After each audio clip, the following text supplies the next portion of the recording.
Welcome to the present trade tutorial on how to create a template for e-signing using Foxit E-sign software. First, open the Foxit E-sign page. Scroll down to see the option to upload a template directly from the home page. For more settings, it's best to use the Template tab. Click on the Template tab to find multiple options such as Create New Template, Share Templates, Create Online Form, and Quick Online Link. For this tutorial, we will choose Create New Template. You can upload the template from various platforms like Google Drive, OneDrive, Box, and more. For this tutorial, we will upload it from our computer. Once uploaded, the template will open, displaying various settings.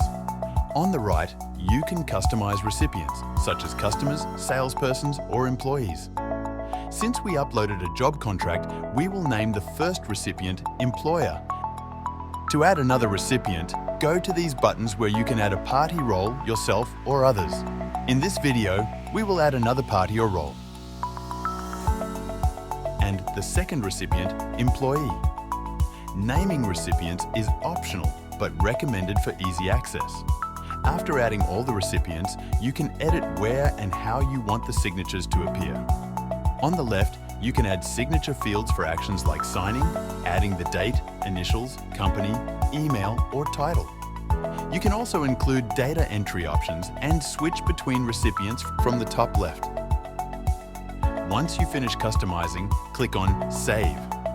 The template is now saved and can be accessed anytime.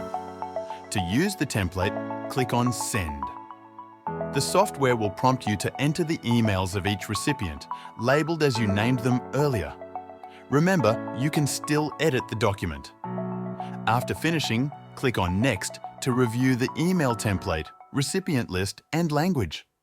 Once everything is set, click on Send, and an email notification will be sent to all recipients. And this is what the email that recipients will receive looks like.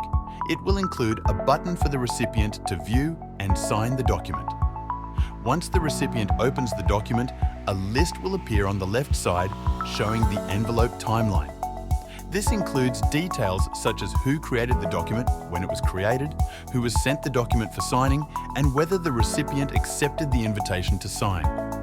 On the document itself, only the places where the recipient needs to sign will be highlighted. Once the recipient signs the document, they will click on Finish, and it will indicate that the document has been signed by that person. Thanks for watching. Visit our site and follow us on social media for tutorials that boost your skills and to stay informed about the latest software. Connect with Present Trade for more.